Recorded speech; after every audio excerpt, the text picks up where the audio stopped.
The Survivor Filter water filter uses 3 stages of filtration. The first stage of filtration is the cotton pre-filter, which can be easily accessed by unscrewing the base or water inlet of the Survivor filter.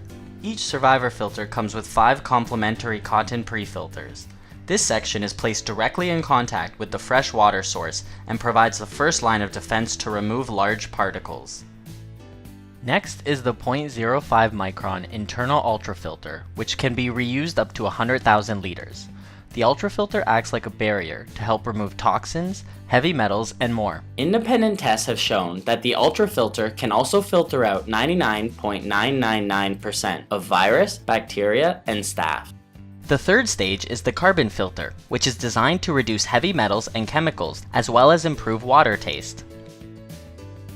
Built directly into the mouthpiece of the Survivor filter, the carbon filter can be reused up to 1,000 liters. Thank you for taking the time to learn about the Survivor filter. You can check out our website and YouTube channel for other helpful information about the Survivor filter.